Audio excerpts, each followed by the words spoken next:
मैंने पड़ोस के लड़के से रात भर मराई सच्ची कहानी। जो लोग बीवी को घर पर अकेला छोड़कर बाहर में रहते हैं उनके लिए है।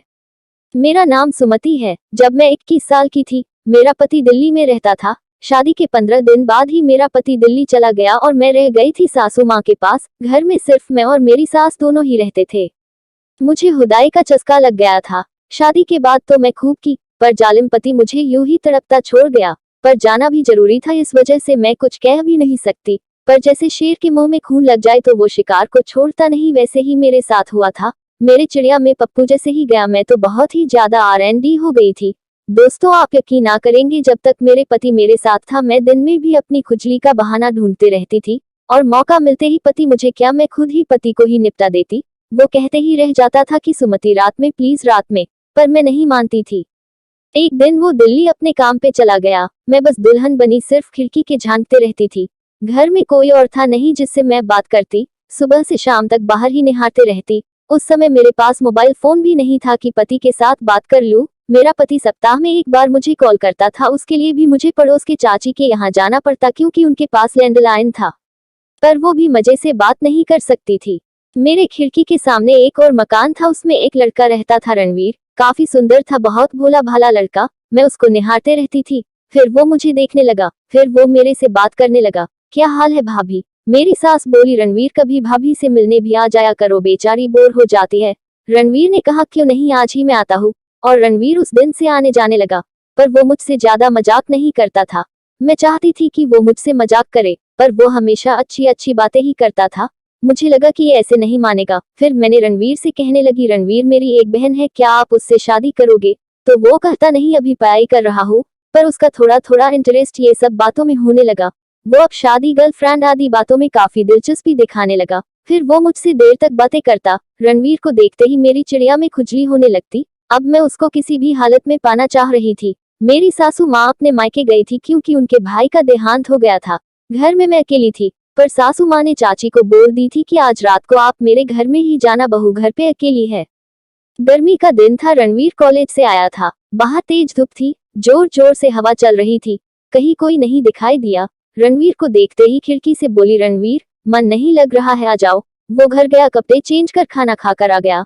मैं खुश हो गई। मुझे लग रहा था आज रणवीर मुझे निपटा देगा। मैं उससे बात करने लगी। मैं दरवाजे के पास ही बैठ गई, वो अंदर पलंग पे बैठा था। बातचीत चल रही थी। अचानक रणवीर उठा और बोला, भाभी अभी आ रहा हूँ। पर जैसे वो दरवाजे के पास मेरे करीब पहुंचा, मैंने उसका पप्पू छू दी। वो झटक के पीछे वापस कमरे में चला गया। मैं ठहाका दे के हंसने लगी। रणवीर बोलने लगा, भाभी ये गलत बात है। तो मैंने कहा, क्यों, कुछ कुछ होता है क्या? या मेरा छूना अच्छा नहीं लगा, या कि अपने पत्नी के लिए बचा के रखोगे? वो बोला, मजाक मत करो प्लीज, और फिर से बाहर जाने लगा। मैंने बैठी थी, जैसे ही वो करीब आया मैंने इस बार पप्पू को ही पकड़ ली। उसका पप्पू पहले से ही खड़ा हो चुका था।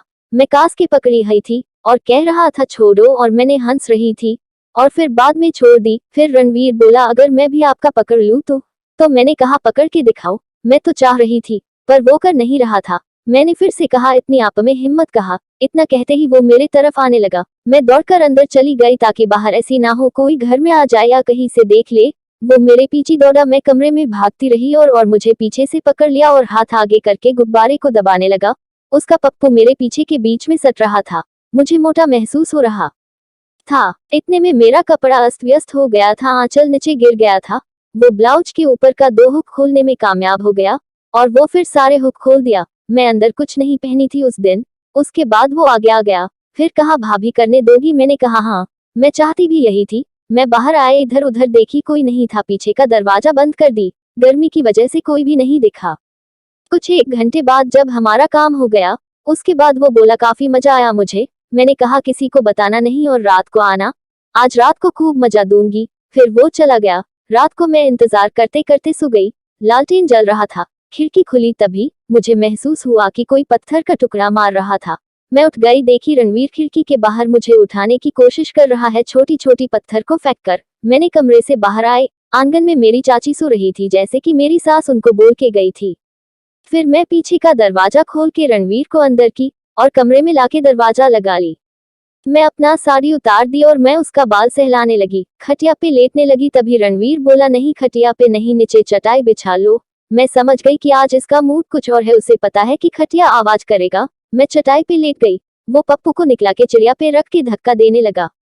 इसके बाद तो रणवीर रोज आने लगा। करीब 3 महीने तक उसने रोज रोज सर्विस दी, पर तीसरे महीने मुझे महीना नहीं हुई, मैं डर गई। गांव समाज था, मैंने एक चाल चली बीमार होने का और पति को फोन करवाए। वो 3 से 4 दिन के अंदर आ गया।